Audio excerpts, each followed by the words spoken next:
અમદાવાદમાં નીટની પરીક્ષાને લઈને તંત્રની તૈયારીઓ જોવા મળી રહી છે। પેપર લીક બાદ 21 જૂનના રોજ ફરીથી આ અંગે પરીક્ષા લેનાર છે। પેપર લીકની ઘટના બાદ એનટીએ અને કેન્દ્ર હવે હરકતમાં આવ્યું છે, જ્યાં પેપરને સેન્ટર પર પહોંચાડવા એસ્કોર્ટ અને પોલીસ બંદોબસ્ત ગોઠવાશે। 23 કેન્દ્રો પર 10,000થી વધુ વિદ્યાર્થીઓ પરીક્ષા આપનારા છે। 23 સેન્ટર પર 8 ડ્રોન અને સીસીટીવી દ્વારા બાજ નજર રાખવામાં આવશે। 6 ડીસીપી, 15 પીઆઈ, સાયબરના ઉપરાંત નાયબ મામલતદાર સહિતનો જે સ્ટાફ છે તે પણ ખડે પગે તૈનાત રહેશે। 15 પોલીસ સ્ટેશન અને 14 ટ્રાફિક પોલીસ સ્ટેશનનો પણ સ્ટાફ તૈનાત રહેવાનો છે। 11 વાગ્યાથી વિદ્યાર્થીઓને તપાસણી બાદ કેન્દ્રમાં એન્ટ્રી આપવામાં આવશે। પેપર કલેક્શન સેન્ટર પર એનટીએ દ્વારા મોક ડ્રીલનું પણ આયોજન કરાયું।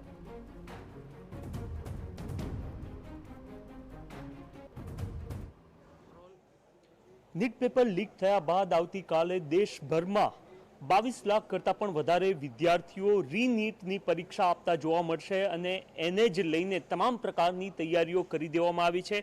અમદાવાદની જો વાત કરવામાં આવે તો અમદાવાદ જે પોલીસ કંટ્રોલ રૂમ છે ત્યાંથી આ સમગ્ર પરીક્ષા છે એના પર નજર રાખવામાં આવશે। આપ જોઈ રહ્યા છો કે કેવી રીતના સમગ્ર અમદાવાદમાં જે સીસીટીવીનું નેટવર્ક છે એનો ઉપયોગ આ પરીક્ષા માટે પણ આવતીકાલે કરવામાં આવનાર છે। અમદાવાદમાં કુલ 23 સેન્ટરો નક્કી કરવામાં આવ્યા છે રીનીટ માટે અને ત્યાં એના પર પોલીસ કંટ્રોલ રૂમથી નજર રાખવામાં આવશે। તમામ જે 23 સેન્ટર છે એની બહાર લગભગ 8 જેટલા જે ડ્રોન છે એનાથી નજર રખાશે। આ સિવાય તમામ પીઆઈ જે તે વિસ્તારના આવતા હશે અને એ સિવાય નિર્ભયા માટેની જે મૂવિંગ કાર આવતી હોય છે કે જેના થકી સીસીટીવીથી નજર રાખવામાં આવતી હોય છે એ પણ ત્યાં તૈનાત કરવામાં આવશે। મહત્વની વાત એ છે કે એનટીએની જે ગાઈડલાઈન છે એ મુજબ તમામ બાબતો કરવામાં આવી છે। આ સિવાય પરીક્ષાર્થીઓ જો પરીક્ષાને લઈને કોઈ એમને મૂંઝવણ હોય તો તેઓ જે કંટ્રોલ રૂમનો નંબર છે એના પર પણ પોતાની વાત રજૂ કરી શકશે અને ત્યારબાદ પોલીસ દ્વારા એક્શન પણ લેવામાં આવશે। સૌથી મહત્વની વાત એ છે કે અગાઉ જ્યારે નીટનું પેપર લીક થયું હતું ત્યારબાદ જે એનટીએ છે એ અને આ સિવાય કેન્દ્ર સરકાર પર પણ એક મોટો ટાસ્ક જોવા મળી રહ્યો છે કે કેવી રીતના યોગ્ય રીતના કોઈ પણ પ્રકારની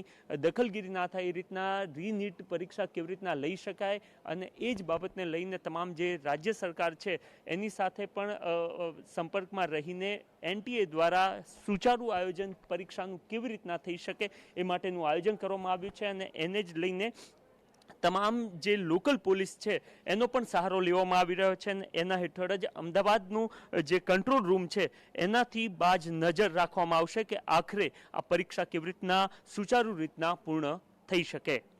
કેમેરામેન દીપક સેન સાથે નરેન્દ્ર રાઠોડ, TV9। અમદાવાદ શહેરના 6 ડીસીપી, 15 પોલીસ સ્ટેશન વિસ્તારના એસએચઓઝ અને એનો સ્ટાફ ખડે પગે રહેશે।